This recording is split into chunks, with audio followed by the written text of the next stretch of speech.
کیا اس ہستی کو اپنے درجات کے بڑھنے کا تھا تما؟ نہیں، ان کو پہلے اللہ نے فرما دیا تھا لِيَغْفِرَ لَكَ اللَّهُ مَا تَقَدَّمَ مِن ذَنبِكَ وَمَا تَأَخَّرَ، ان کو اللہ نے پہلے بتلا دیا تھا وَلَسَوْفَ يُعْطِيكَ رَبُّكَ فَتَرْضَىٰ، میرے محبوب تجھے اتنا عطا کروں گا کہ تو بس کرنے لگ جائے گا۔ پھر وہ ہستی کیوں رو رہی ہے؟ اتنا لمبا سجدہ کہ بیوی اٹھ کے پاؤں ہلا کے دیکھتی ہے کہ ابھی زندگی تو ہے یا نہیں، یہ کیوں رو رہے ہیں؟ یہ امت کے اوپر شفقت کی وجہ سے رو رہے ہیں۔ نبی علیہ الصلوۃ والسلام کو امت کے ساتھ ایسی محبت، اس لیے قیامت کے دن انبیاء بھی نفس نفسی پکارتے ہوں گے، ایک اللہ کے حبیب ہوں گے جو اس دن بھی امتی امتی فرما رہے ہیں۔ اللہ کے حبیب صلی اللہ علیہ وسلم کو اس قدر امت کے ساتھ شفقت و محبت تھی۔ ایک اور آخری بات کہ جب نبی علیہ الصلوۃ والسلام کے ساتھ ایسی محبت ہے تو پھر اس کی ایک علامت یہ بھی ہے کہ کثرت الصلاۃ والسلام علیہ، نبی علیہ الصلوۃ والسلام کے اوپر کثرت سے صلاۃ و سلام پڑھنا، درود شریف پڑھنا۔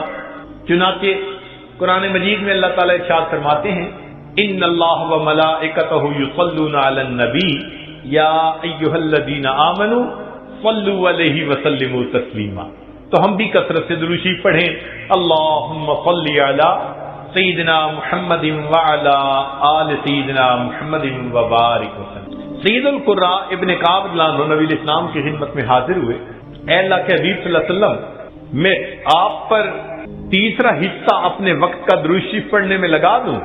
نبی علیہ السلام نے فرمایا تو زیادہ کرے گا تو تجھے زیادہ فائدہ ہوگا۔ اے اللہ کے حبیب صلی اللہ علیہ وسلم، میں 2/3 حصہ درود شریف پڑھا کروں؟ نبی علیہ السلام نے فرمایا زیادہ پڑھے گا تو زیادہ نفع ہوگا۔ انہوں نے کہا اے اللہ کے حبیب صلی اللہ علیہ وسلم، پھر تو میں پورا وقت ہی آپ پر درود شریف پڑھوں گا۔ قال، نبی علیہ السلام نے اس کے جواب میں فرمایا کہ اذن یغفر ذنبک وتکفی ہمک، اگر تو ہر وقت مجھ پر درود شریف پڑھے گا اللہ پھر تیرے سب گناہوں کو معاف کر دیں گے اور تیرے تمام غموں کو اللہ ختم فرما دیں گے۔ عمر بن خطاب اللہ عنہ فرماتے تھے الدعاء والصلاۃ معلق بین السماء والارض، دعا اور نماز آسمان اور زمین کے درمیان معلق رہتی ہیں، فلا يصعد الى اللہ منہ شیء حتی یصلی علی النبی صلی اللہ علیہ وسلم، یہ اس وقت تک اوپر قبولیت کے لیے نہیں جا پاتی جب تک کہ ان میں نبی علیہ السلام پر درود شریف نہ پڑھا گیا۔ اسی لیے ہر دعا سے پہلے بھی درود شریف پڑھنا چاہیے، بعد میں بھی پڑھنا چاہیے۔ نبی علیہ السلام نے ارشاد فرمایا الدعاء بین الصلاتین لا یرد، کہ 2 درود شریف کے درمیان جو دعا مانگی جاتی ہے اس دعا کو رد نہیں کیا جاتا۔ ایک حدیث مبارکہ میں نبی الاسلام نے فرمایا من صلی علی فی کتاب لم تزل الملائکۃ تستغفر له ما دام اسمی فی ذلک الکتاب، اگر کوئی بندہ لکھ رہا ہو اور لکھتے ہوئے نبی علیہ السلام کا نام نامی اس میں گرامی آ جائے اور وہ نام نامی اس میں گرامی کے ساتھ صلی اللہ علیہ وسلم لکھے، تو نبی علیہ السلام نے فرمایا جب تک اس کتاب میں میرے نام کے ساتھ یہ درود شریف لکھا رہے گا اس وقت تک ایک فرشتہ اس کے لیے استغفار کرتا رہے گا۔ اللہ اکبر کبیرہ۔ ابن مسعود رضی اللہ عنہ فرماتے ہیں کہ نبی الاسلام نے فرمایا اول الناس بی یوم القیامہ اکثرہم علی الصلاۃ، کہ جو بندہ مجھ پر سب سے زیادہ درود شریف پڑھتا ہوگا وہ پھر قیامت کے دن میرے سب سے زیادہ قریب بھی وہی بندہ ہوگا۔ ابوبکر صدیق رضی اللہ عنہ نے ایک عجیب بات فرمائی، فرماتے تھے کہ الصلاۃ علی النبی امحق للذنوب من الماء البارد للنار، کہ جس طرح ٹھنڈا پانی آگ کو جلدی بجھا دیتا ہے، درود شریف کا پڑھنا انسان کے گناہوں کو اس سے بھی جلدی بجھا دیتا ہے، تو درود شریف پڑھنے سے انسان کے گناہ مٹا دیے جاتے ہیں۔ ابو ہریرہ عنہ فرماتے ہیں کہ نبی الاسلام نے فرمایا من نسی الصلاۃ علی نسی طریق الجنہ، جو مجھ پر درود شریف پڑھنا بھول گیا وہ جنت کا راستہ ہی بھول گیا۔ علی رضی اللہ عنہ نے ایک خوبصورت بات کہی، فرماتے تھے واللہ، اللہ کی قسم، اب دیکھیے اللہ کی قسم کھا کے بات کر رہے ہیں، واللہ لولا ما ذکر اللہ ورسولہ فی فضل التسبیح والتکبیر والتحلیل والتحمید لجعلت کل انفاسی صلاۃ علی رسول اللہ صلی اللہ علیہ وسلم. اگر اللہ اور اس کے رسول صلی اللہ علیہ وسلم نے تسبیح، تحمید، تکبیر کے فضائل بیان نہ فرمائے ہوتے تو میں اپنی زندگی کے ہر سانس کو درود شریف پڑھنے میں ہی خرچ کر دیتا. ایک اور حدیث مبارکہ سنیے. نبی علیہ الصلوۃ والسلام کے ساتھ صدیق اکبر بیٹھے ہوئے ہیں. ایک نوجوان آیا، نبی علیہ السلام نے اسے اپنے اور صدیق اکبر کے درمیان بٹھا دیا. پھر فرمایا کہ ابو بکر، میں نے تیرے اور اپنے درمیان اس کو بٹھا دیا، اس بات پہ حیرت تو ہوئی ہوگی. اللہ کے نبی صلی اللہ علیہ وسلم بڑی حیرت ہو رہی ہے. فرمایا ان ھذا الفتى یصلی علی صلاۃ ما یصلیھا علی احد من امتی. میرا یہ نوجوان امتی مجھ پر ایسا درود شریف پڑھتا ہے کہ جو درود شریف میری امت میں سے کوئی دوسرا مجھ پر نہیں پڑھتا. اس کی وجہ سے میں نے اس کو اپنے قریب بٹھایا. پھر نبی علیہ السلام نے بتلایا کہ وہ کیا درود شریف پڑھتا تھا. اللہم صلی علی محمد عدد من صلی علیہ وصلی علی محمد عدد من لم یصلی علیہ وصلی علی محمد کما امرت بالصلاۃ علیہ وصلی علی محمد کما تحب ان یصلی علیہ وصلی علی محمد کما ینبغی ان یصلی علیہ. چنانچہ ہمارے اکابر علماء دیوبند نے باقاعدہ تفصیل لکھی ہے کہ کس کس موقع پر درود شریف پڑھنا چاہیے. دخول المسجد والخروج منہ، مسجد میں داخل ہوتے ہوئے یا مسجد سے نکلتے ہوئے درود شریف پڑھنا چاہیے. والتشہد، اتحیات میں بھی درود شریف سب پڑھتے ہیں. ورؤیت المساجد، جب مسجد پر نظر پڑے تو اس وقت بھی درود شریف پڑھنا چاہیے. دخول الاسواق، بازار میں داخل ہوتے ہوئے درود شریف پڑھے. دخول البیت والخروج منہ، گھر میں داخل ہوتے ہوئے گھر سے نکلتے ہوئے بھی درود شریف پڑھنا چاہیے. نسیان الحاجہ، اگر بندہ کوئی بات بھول جائے، چیز رکھ کے بھول جائے، بات بھول جائے، اس وقت بھی نبی علیہ السلام پر درود شریف پڑھنا چاہیے. وقت الفقر، تنگ دستی کے وقت میں بھی درود شریف پڑھے. فی البدایۃ فی العلم، اور جب کتاب پڑھنے بیٹھے اس وقت بھی درود شریف پڑھے. فی البدایۃ فی الخطب، جب خطبہ دینا ہو، بیان کرنا ہو تو بھی درود شریف پڑھے.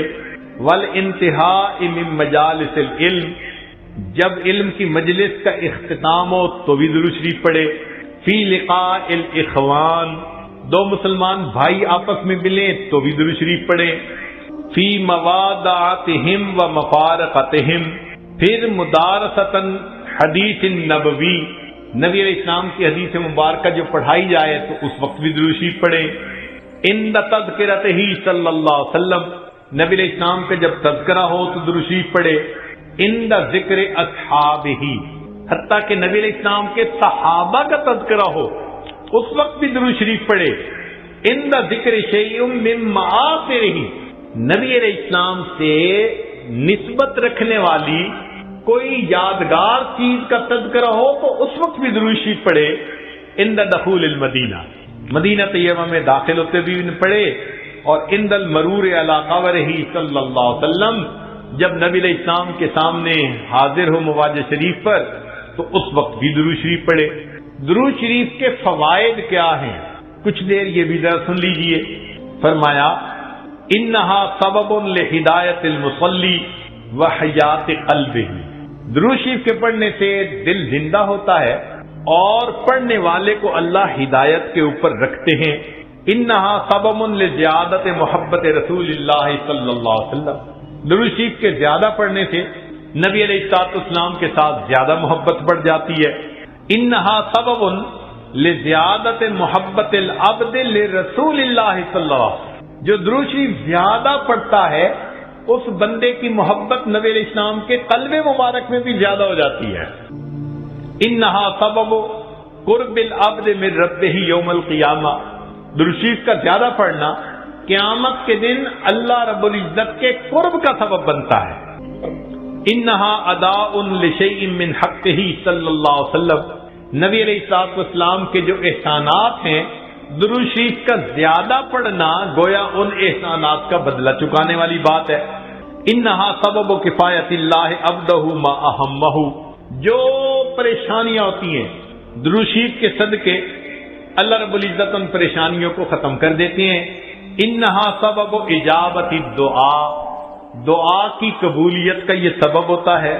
انہا سبب زکات و طہارت للمصلی، جو درود شریف پڑھنے والا ہے اس کا دل اس سے صاف ہوتا ہے، اس کا نفس پاک ہوتا ہے۔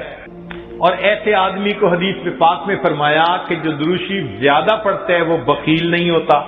پھر جو درود شریف زیادہ پڑھتا ہے وہ قیامت کے دن کی حسرت سے بچ جاتا ہے، اور جو درود شریف زیادہ پڑھتا ہے ملائے اعلیٰ میں اس بندے کی تعریفیں بہت ہوتی ہیں، اور اس کے عمر میں، اس کے وقت میں اللہ برکتیں عطا فرما دیتے ہیں۔ اور انہا سبب لتثبیت قدم العبد علی الصراط، جو بندہ درود شریف زیادہ پڑھتا ہے قیامت کے دن پل صراط سے گزرتے ہوئے اس کے پاؤں اتنے مضبوط ہوں گے، درود شریف زیادہ پڑھا ہوگا۔ اور ایک اور بات، انہا سبب لثقل کفۃ المیزان، کہ یہ درود شریف میزان کے پلڑے کے بھاری ہونے کا سبب بن جائے گا۔ اب اس بارے میں ایک حدیث مبارکہ ہے، وہ ذرا سن لیجئے کہ درود شریف کا قیامت کے دن کیا سبحان اللہ کیا شان ہوگی۔ ایک حدیث مبارکہ علامہ جلال الدین سیوطی رحمۃ اللہ علیہ نے التذکرہ میں اس کو ذکر کیا ہے، اور ابن ابی دنیا اور نمیری نے اس کو الاعلام کتاب میں ذکر کیا ہے۔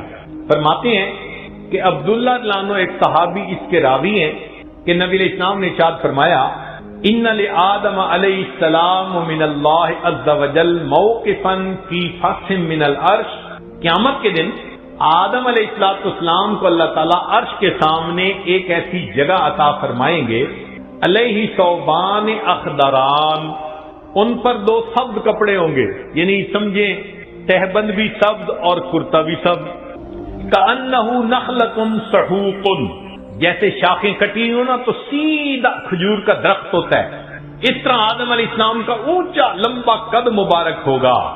ينظر الى من ينطلق به من والده الى الجنہ ومن ينطلق به الى النار، اونچے قد کی وجہ سے آدم علیہ السلام دیکھ رہے ہوں گے کہ ان کی اولاد میں سے کس کو جنت لے جایا جا رہا ہے اور کس کو جہنم لے جایا جا رہا ہے۔ فبین آدم علی ذلک، آدم علیہ السلام اس حال میں ہوں گے، اذ نظر الی رجل من امت محمد صلی اللہ علیہ وسلم، کہ وہ نبی علیہ السلام کی امت میں سے ایک بندے کو دیکھیں گے، ينطلق به الی النار، کہ اس کو فرشتے گھسیٹ کر جہنم کی طرف لے کے جا رہے ہوں گے۔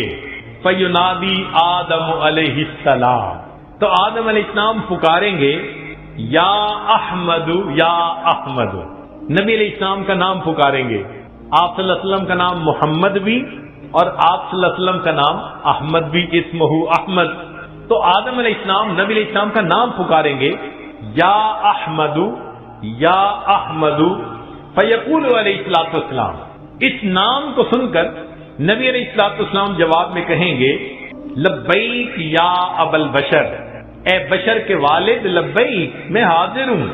فیقول، وہ بتلائیں گے، ھذا رجل من امتی کا، یہ آپ کی امت کا ایک بندہ ہے، ينطلق به الى النار، اس کو جہنم کی طرف لے جایا جا رہا ہے۔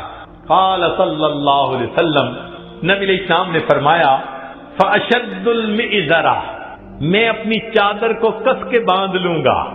یہ عربوں میں ایک مقولہ تھا، جب انہیں کسی اہم کام کے لیے اٹھنا ہوتا تھا نا تو کہتے تھے جی ذرا چادر کو کس کے باندھو چلو، تو نبی علیہ السلام فرماتے ہیں میں اپنی چادر کو کس کے باندھ لوں گا، وَأَسْرَعُ فِي أَثَرِ الْمَلَائِكَةِ، اور میں تیزی سے چلوں گا ان فرشتوں کے پیچھے جو میرے امتی کو جہنم لے کے جا رہے ہوں گے، فَأَقُولُ، اور میں یہ کہوں گا، یا رسول ربی، اے میرے رب کے نمائندو، کفو، رک جاؤ، فیقولون، وہ آگے سے جواب دیں گے، نحن الغلاظ الشداد، ہم بڑے قوی اور سخت گیر ہیں، لا نعصی اللہ تعالی ما امرنا، جو اللہ حکم دیتا ہے ہم اس کی نافرمانی نہیں کرتے، ونفعل ما نؤمر، اور ہم وہ کرتے ہیں جس کا ہمیں حکم ملتا ہے۔ فَإِذَا آیَسَ النَّبِيُّ صلی اللہ علیہ وسلم، جب اللہ کے نبی صلی اللہ علیہ وسلم ان سے مایوس ہو جائیں گے کہ میرے کہنے کے باوجود یہ فرشتے جا رہے ہیں لے کے جہنم کی طرف، رک نہیں رہے، تو نبی علیہ السلام فرماتے ہیں قبض علی لحیتہ بیدہ الیسری واستقبل العرش بوجہہ، نبی علیہ السلام اپنے بائیں ہاتھ سے اپنی ریش مبارک کو پکڑیں گے اور اپنے چہرے انور کو آسمان کی طرف کر کے دیکھیں گے، عرش کی طرف کر کے دیکھیں گے۔ عربوں میں یہ ایک طریقہ تھا کہ جب کسی سے معافی مانگنی ہوتی، منانا ہوتا، تو آج بھی کا طریقہ تھا کہ داڑھی پہ ہاتھ رکھ کے بڑی لجاجت کے ساتھ اس کی طرف محبت سے دیکھتے تھے، فریاد کرتے تھے بھئی ہم پہ رحم کھا لو۔ نبی علیہ السلام جب فرشتوں کو دیکھیں گے کہ وہ رک نہیں رہے، میری امتی کو لے کے جہنم میں جا رہے ہیں، آقا صلی اللہ علیہ وسلم فرماتے ہیں میں اپنی جو ہے بایاں ہاتھ اپنی ریش کے اوپر رکھوں گا اور میں آسمان عرش کی طرف اپنے چہرے انور کے ساتھ دیکھوں گا۔ پھر نبی علیہ السلام فیقول فرمائیں گے یا ربی قد وعدتنی اللہ تخزینی فی امتی، اے اللہ آپ نے وعدہ نہیں فرمایا تھا میری امت کے معاملے میں آپ مجھے رسوا نہیں فرمائیں گے۔ فیاتی النداء من قبل العرش، عرش کے اوپر سے ایک آواز آئے گی اطیعوا محمدا، او میرے فرشتوں محمد صلی اللہ علیہ وسلم کی اطاعت کرو، وردوا ھذا العبد الی المقام، اور اس بندے کو واپس جہاں سے لائے تھے میزان کے قریب وہیں جا کر چھوڑ کر آؤ۔ چنانچہ وہ فرشتے اس بندے کو وہاں جا کر چھوڑیں گے۔ فیخرج صلی اللہ علیہ وسلم، اب دوبارہ وزن شروع ہوگا۔ نبی علیہ الصلوۃ والسلام ایک چھوٹا سا کاغذ کا پرزہ بطاقتن، کاغذ کا پرزہ نکالیں گے، بیضاء، سفید ہوگا، کل انملتے، جیسے انگلی کا پورا ہوتا ہے اس کے برابر ہوگا۔ فیلقیھا فی کفۃ المیزان الیمنی، اس کاغذ کے ٹکڑے کو نبی علیہ السلام نیکیوں کے پلڑے میں ڈال دیں گے۔ وہو یقول بسم اللہ، اور نبی علیہ السلام ڈالتے ہوئے بسم اللہ فرمائیں گے۔ فترجع الحسنات علی السیئات، نیکیوں کا پلڑا بھاری ہو جائے گا، گناہوں کا پلڑا ہلکا ہو جائے گا۔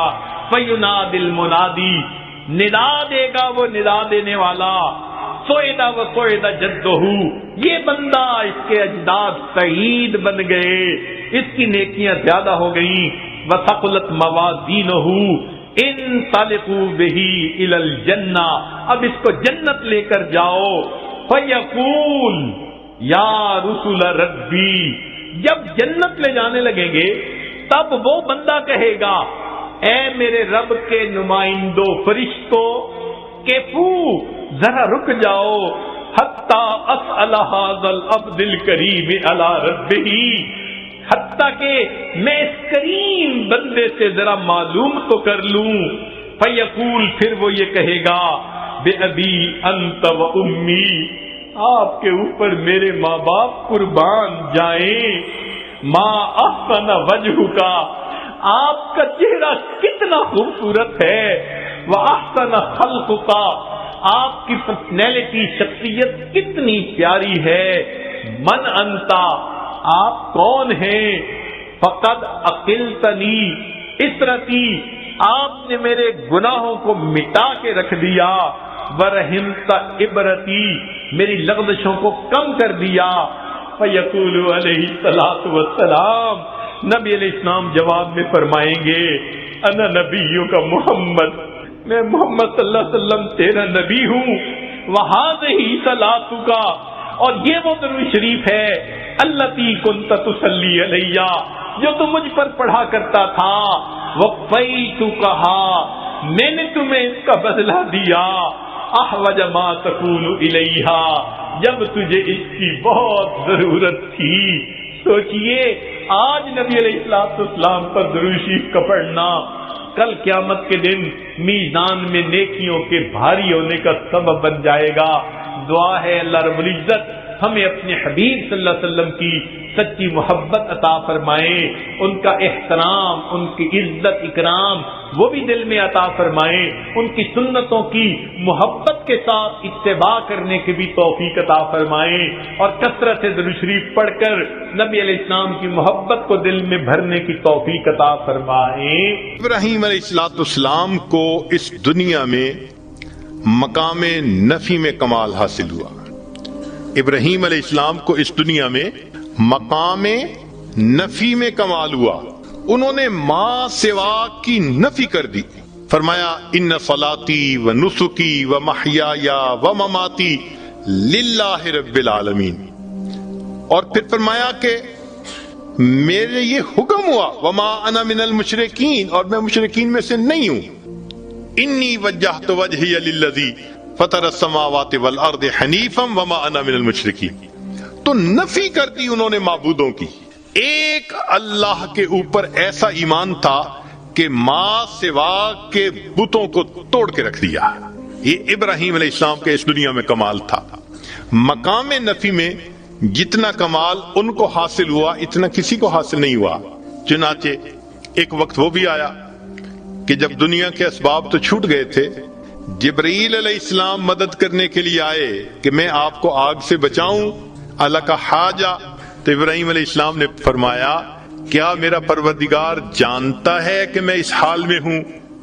انہوں نے کہا ہاں اللہ تعالیٰ جانتے ہیں. فرمانے لگے حسبی سؤالی علمہ بحالی, کہ اللہ رب العزت جانتے ہیں میں کس حال میں ہوں, اس بات نے مجھے تجھ سے مدد مانگنے سے منع کر دیا. میرا رب جو جانتا ہے میں کسی کی مدد نہیں چاہتا. جب اللہ نے انتہا دیکھی نا ابراہیم علیہ السلام کی نفی کی, فرمایا و ابراہیم الذی وفا, ابراہیم تو بڑا وفادار نکلا. تو نے وفا دکھا دی کہ واقعی بندے کو ایسا ہونا چاہیے اپنے مالک کے ساتھ. تو ابراہیم علیہ السلام کو مقام نفی میں کمال. اور یہ بات ایسے نہیں کہ زبانی کہی جا رہی ہے, اس کی تصدیق اس پروردگار نے کی جو سینوں کے بھید جانتا ہے. چنانچہ ابراہیم علیہ السلام کے بارے میں اللہ فرماتے ہیں ان ابراہیم کان امہ قانتا للہ حنیفا ولم یک من المشرکین, اور وہ مشرکین میں سے نہیں تھے. اللہ رب العزت کا کسی کے بارے میں کہہ دینا کہ ان میں شرک نہیں تھا, اس کو نفی کا کمال نہ کہیں تو اور کیا کہہ سکتے ہیں. اس لیے فرمایا میرے محبوب وما کان من المشرکین, ابراہیم علیہ السلام مشرکوں میں سے نہیں تھے. آپ ان کی ملت کی پیروی کیجئے. ثم اوحینا الیک ان اتبع ملت ابراہیم حنیفا وما کان من المشرکین.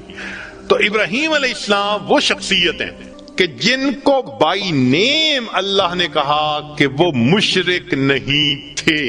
یہ مقام نفی میں کمال ہے, اور یہ صرف ابراہیم علیہ السلام کا تذکرہ ہے قرآن پاک میں. تو ابراہیم علیہ السلام جو خلیل تھے ان کو کس میں کمال حاصل ہوا؟ مقام نفی میں. یعنی ما سوا جو باطل معبود ہیں ان کی انہوں نے کامل نفی کر کے دکھا دی. اور اللہ کے محبوب صلی اللہ علیہ وسلم کا معاملہ وہ کچھ اور ہے. ان کو اللہ نے مقام نفی میں بھی کمال عطا فرمایا اور مقام اس بات میں بھی کمال عطا فرمایا. ذرا غور کیجئے گا, مقام نفی میں بھی کمال عطا فرمایا اور مقام اس بات میں بھی کمال عطا فرمایا. وہ کیسے؟ ہم اور آپ جتنے ہیں نا, ہمارا ایمان بن دیکھے. اب بن دیکھے اور دیکھے میں فرق تو ہوتا ہے نا. یہ تو نہیں نہ ہو سکتا کہ بھئی انسان دیکھ لے اور اس میں اس کو کوئی اضافہ محسوس نہ ہو. خود نبی علیہ السلام نے فرمایا کہ الشاہد یرا ما لا یرا الغائب, کہ غائب جو چیز نہیں دیکھ سکتا وہ دیکھنے والا دیکھ لیا کرتا ہے. ایک حدیث پاک میں نبی السلام نے فرمایا لیس الخبر کالمعائنۃ, دیکھنا اور ہے اور خبر کو ماننا اور ہے. ہمارا جتنا بھی ایمان پکا ہو, مگر مومن کا کامل جو ہوگا نا مقام, وہ جنت میں رویت باری تعالی پر منحصر ہے. جب دیکھیں گے تب کمال حاصل ہوگا. دنیا میں تو بس ایمان ہے جو ہم نے پکا کیا ہوا ہے، یہیں تک درجہ پا سکتے ہیں. تو اس بات کا کمال رؤیت باری تعالیٰ پر منحصر ہے. اور اس دنیا میں جتنے انبیاء آئے سب کا ایمان غیب پہ تھا. ایک اللہ کے حبیب صلی اللہ علیہ وسلم ہی ایسے ہیں جنہیں اللہ نے دنیا میں معراج پہ بلا کے اپنا دیدار عطا فرما دیا. اس لیے نبی علیہ السلام کو اس بات میں بھی کمال حاصل ہو گیا. تو خلیل کو مقام نفی میں کمال حاصل ہوا، اور محبوب صلی اللہ علیہ وسلم کو نفی میں بھی اور اس بات میں بھی کمال حاصل ہوا. یہ اللہ رب العزت نے اپنے محبوب صلی اللہ علیہ وسلم پر نعمت عطا فرما دی. یہاں تک بھی بات سمجھ میں آتی ہے. ایک نقطہ اور کہ ابراہیم علیہ السلام کے بارے میں ایک درود شریف ہے جو ہم نماز میں پڑھتے ہیں. اللہم صلی علی محمد وعلی آل محمد کما صلیت علی ابراہیم وعلی آل ابراہیم انک حمید مجید. تو یہ درود شریف تو بتاتا ہے کہ کچھ تو نعمت ایسی تھی جو ابراہیم علیہ السلام پر اللہ نے عطا فرمائی جس کو پانے کی تمنا اللہ کے محبوب صلی اللہ علیہ وسلم کے دل میں بھی تھی. بھئی درود شریف بتا رہے ہیں نا کہ اللہ جیسے ان پر ان کے آل پر رحمت نازل فرمائی، محمد صلی اللہ علیہ وسلم ان کی آل پر بھی نازل فرما دیجئے. تو کچھ تو ہے نا اندر کہ جس کو طلب ہے دل میں، تمنا ہے دل میں. تو بھئی کیا تھا؟ یہ نقطہ جلدی سمجھ میں نہیں آتا. چلیں کچھ سادے لفظوں میں کھولنے کی کوشش کرتے ہیں. اس کو حقیقی طور پہ تو امام ربانی حضرت مجدد الثانی رحمت اللہ علیہ نے اپنے مکتوبات میں کھولا ہے. دل خوش ہوتا ہے اس کی تفصیلات کو پڑھ کر. تاہم قصہ مختصر یہ ہے کہ محبت دو طرح سے ہوتی ہے. ذرا غور فرمائیے گا. محبت دو طرح سے ہوتی ہے. ایک کو کہتے ہیں محبت ذاتی، کہ ذات سے محبت ہو، جیسے ماں کو بیٹے سے ہوتی ہے. اپنے بیٹے سے ہر ماں کو محبت، معذور ہو، کمزور ہو، شکل رنگ کا جیسا بھی ہو، ماں کو محبت ہے. یہ محبت ذاتی کہلائیں گے. اور ایک محبت صفاتی ہوتی ہے کہ صفات کی وجہ سے محبت کا ہونا. ہمیں بھی کوئی خوبصورت بیبی مل جائے، ہم اس کو پیار کرتے ہیں، محبت کا اظہار کرتے ہیں. کیوں؟ خوبصورت ہوتا ہے. اور جو بچہ لکھا پڑھا صفات والا ہو وہ سب کو اچھا لگتا ہے. تو معلوم ہوا کہ محبت کے دو انداز ہوتے ہیں. ایک انداز کو کیا کہتے ہیں؟ محبت ذاتی. اور دوسرے انداز کو کیا کہتے ہیں؟ محبت صفاتی. یہ دو الگ الگ انداز ہیں. اب ذرا غور کیجئے گا. اللہ رب العزت کو اپنے محبوب صلی اللہ علیہ وسلم سے بھی محبت تھی، مگر وہ محبوبیت ذاتی تھی، ذات سے محبت تھی. اللہ کو اپنے حبیب صلی اللہ علیہ وسلم تھے تو محبت ذاتی تھی نبی علیہ السلام سے. اور ابراہیم علیہ السلام سے بھی محبت تھی، مگر وہ محبت صفاتی تھی. وہ محبت کیا تھی؟ صفاتی تھی. یہاں تک بات سمجھ میں آ گئی کہ نبی علیہ السلام سے بھی محبت تھی، مگر یہ محبت کیا تھی؟ محبوب آپ کو پیدا نہ کرنا ہوتا تو میں کائنات کو بھی پیدا نہ فرماتا. یہ محبت ذاتی تھی. اور ابراہیم علیہ السلام سے بھی محبت تھی، اور وہ محبت تو جو محبت ذاتی تھی اس کو محبوبیت کہا، اور جو محبت صفاتی تھی اس کو خلت کہہ دیا. اب سنیے کہ نبی علیہ الصلوۃ والسلام پھر درود شریف یہ کیوں پڑھا کرتے تھے. وجہ یہ ہے کہ جو ذات سے محبت ہو تو اس بندے کی تمنا یہ ہوتی ہے کہ میرے اندر صفات بھی پوری آ جائیں تاکہ میں کامل ہو جاؤں.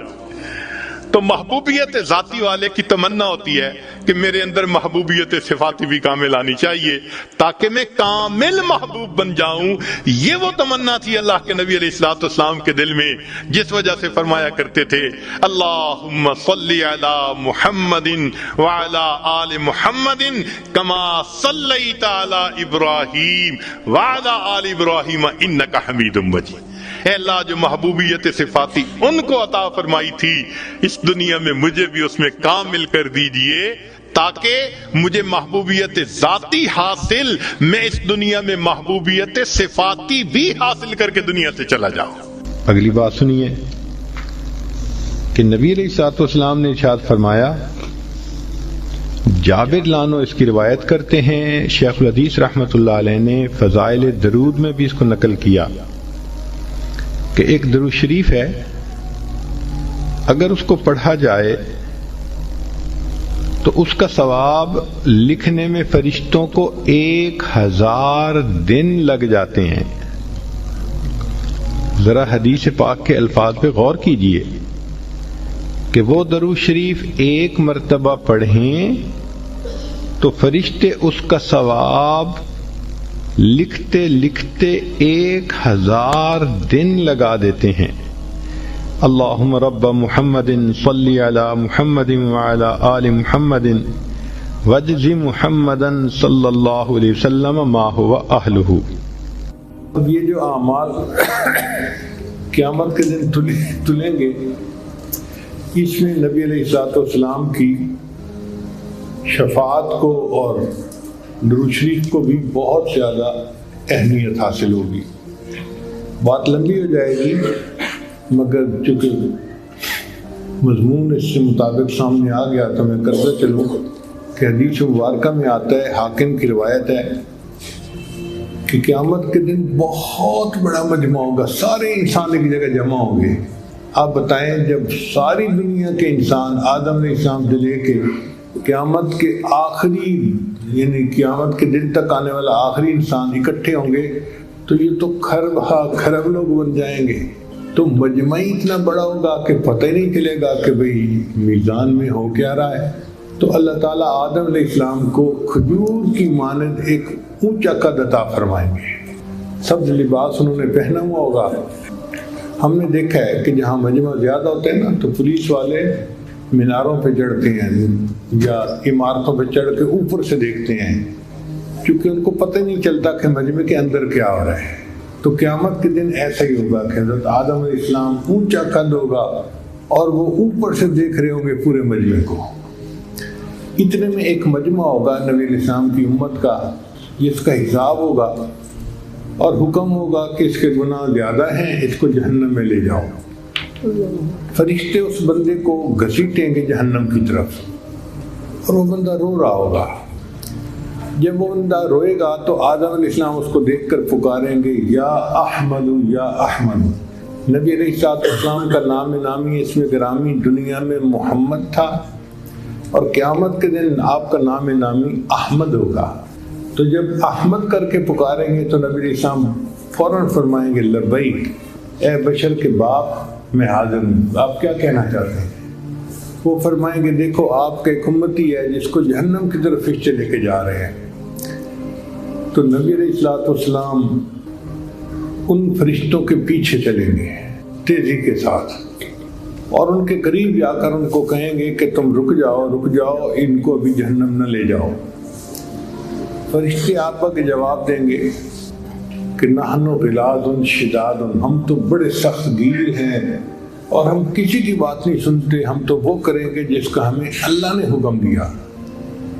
اب جب فرشتے بات پر توجہ نہیں دھریں گے اور لے کے جائیں گے جہنم کی طرف، تو اللہ کے محبوب صلی اللہ علیہ وسلم اس وقت بہت زیادہ غمزدہ ہوں گے۔ حدیث مبارکہ میں آتا ہے کہ نبی علیہ السلام اپنے بائیں ہاتھ سے اپنی داڑھی مبارک کو پکڑیں گے اور عرش کی طرف دیکھ کر اللہ کے سامنے یہ عرض کریں گے کہ یا اللہ، کیا آپ نے وعدہ نہیں فرمایا تھا یوم لا یخزی اللہ النبی والذین آمنوا معہ، کہ آپ قیامت کے دن مجھے ایمان والوں کو رسوا نہیں فرمائیں گے۔ تو جب نبی علیہ السلام یہ فرمائیں گے تو عرش سے ایک ندا آئے گی، اے میرے فرشتوں، میرے محبوب جو فرما رہے ہیں تم ان کی بات کی اطاعت کرو، اطیعوا محمد۔ تو فرشتے رک جائیں گے، پھر نبی علیہ السلام سے پوچھیں گے، جی آپ ہمیں کیا حکم فرماتے ہیں؟ نبی علیہ السلام فرمائیں گے کہ تم اس کو دوبارہ میزان پر لے جاؤ اور اس کے عملوں کا پھر وزن کرو۔ چنانچہ یہ ایسا بندہ ہوگا کہ فرشتے اس کو دوبارہ میزان پر لے آئیں گے. اب اس کی نیکیاں ایک پلڑے میں اور گناہ دوسرے پلڑے میں. گناہوں کا پلڑا بھاری ہوگا اور وہ بندہ پھر پریشان ہوگا کہ دوسری بار وزن کیا گیا اور میرے گناہ پھر بھی بھاری، بس آج تو میں بدبخت بن گیا. جب وہ ایسا سوچے گا تو اللہ کے حبیب صلی اللہ علیہ وسلم اپنی جیب سے ایک کاغذ کی چھوٹی سی پرچی نکالیں گے اور نیکیوں کے پلڑے میں ڈال دیں گے، اور وہ اتنی بھاری ہوگی کہ نیکیوں کا پلڑا جھک جائے گا، اور اعلان ہوگا کہ فلاں بندہ فلاں کا بیٹا سعید بن گیا اور جنت میں جانے کا اہل ہو گیا. اب جب اس بندے کو حکم ملے گا نا کہ یہ جنت میں جانے والے ہیں تو وہ بندہ حیران ہوگا. تو وہ نبی علیہ السلام سے پوچھے گا آپ کون ہیں؟ آپ کا چہرہ اتنا خوبصورت ہے اور آپ نے میرے مشکل کو آسان کر دیا اور جہنم کی بجائے جنت میں مجھے جانے کا حقدار بنا دیا. تو نبی علیہ السلام فرمائیں گے انا نبیک محمد، میں تیرے نبی محمد صلی اللہ علیہ وسلم ہوں. وہ پوچھے گا اے اللہ کے نبی صلی اللہ علیہ وسلم آپ نے کیا کیا ہے کہ میری نیکیوں کا پلڑا جھک گیا؟ تو نبی علیہ السلام فرمائیں گے پوری زندگی جو تو میرے اوپر درود شریف پڑھا کرتا تھا، وہ درود شریف کا عمل اس پرچی پر لکھا ہوا تھا، اسے میں نے نیکیوں کے پلڑے میں ڈالا اور اللہ نے نیکیوں کے پلڑے بھی جھکا دیا. تو یہ جو حدیث کی طالبات درود شریف پڑھتی ہیں نا کہ قال النبی صلی اللہ علیہ وسلم، یہ صلی اللہ علیہ وسلم درود شریف ہے، مختصر درود شریف ہے، اور پتہ نہیں ایک دن میں یہ تو ہزاروں مرتبہ درود شریف پڑھتی ہیں. تو یہ عمل قیامت کے دن بخشش کا سبب بنے گا. ہمیں بھی چاہیے کہ ہم درود شریف کی کثرت کریں جتنی کر سکتے ہیں، کیونکہ یہ وہ عمل ہے جو مشکل میں آسانی پیدا کر دیتا ہے، اللہ کی رضا کا سبب بنتا ہے، اور قیامت کے دن بندے کو جہنم کی بجائے جنت میں جانے کا راستہ دکھاتا ہے. ایک حدیث پاک میں آتا ہے کہ جس نے جمعہ کے دن عصر کی نماز کے بعد 80 مرتبہ درود شریف پڑھا، اللہم صلی علی سیدنا محمد النبی الامی وعلی آلہ وسلم تسلیما، اللہ تعالیٰ 80 مرتبہ پڑھنے پر 80 سال کے گناہوں کو معاف کر دیتے. اب آپ غور کریں، عام طور پہ عمریں تو 80 سال سے کم ہی ہیں آج کل. نبی صاحب نے فرمایا میری امت کی اوسط عمریں بین 70 و 60، 60-70 کے درمیان ہوں گی، اور آج کل 60-70 کے درمیان ہی لوگ چلے جاتے ہیں. پہلے عمریں ذرا لمبی ہوتی تھیں، اب تو گھٹتی جا رہی ہیں. تو بہرحال 80 سال کے گناہ معاف ہونے کا دوسرا مطلب کیا ہے کہ نبی صاحب نے فرمایا جو جمعہ کے دن عصر کے بعد یہ پڑھ لے گا، اللہ تعالیٰ اس کی ساری زندگی کے گناہوں کو معاف کر دے گا. آپ بتائیے یہ کتنا سستا سودا ہے. لہٰذا ہم میں سے ہر بندے کو اس کا معمول بنانا چاہیے. یہ بخاری شریف کی روایت ہے کہ ہم جمعہ کے دن عصر کی نماز کے بعد 80 مرتبہ پڑھیں گے، پوری زندگی کے گناہ معاف ہو جائیں گے. گھر کی عورتوں کو بھی اس کی تلقین کرنی چاہیے کہ وہ جمعہ کے دن عصر کے بعد بچوں کو بھی پاس بٹھائیں اور گھر کے سارے لوگ 80 مرتبہ یہ درود شریف پڑھیں، تاکہ یہ سعادت نصیب ہو کہ پوری زندگی کے ہمارے گناہ معاف ہو جائیں. پھر تیسری چیز جس سے کہ اللہ تعالیٰ کی طرف سے رحمت اترتی ہے، درود شریف کا پڑھنا. حدیث مبارکہ میں آتا ہے جو شخص ایک دفعہ درود شریف پڑھتا ہے اللہ تعالیٰ 10 رحمتیں اتارتے ہیں. تو 10 رحمتوں کا اترنا اس بات کی دلیل کہ روح کو غذا ملتی ہے، نور اترتا ہے انسان کے اوپر. ہمارے مشائخ نے فرمایا کہ 100 مرتبہ صبح اور 100 مرتبہ شام، کم از کم اتنا تو درود شریف ضروری پڑھ لیں.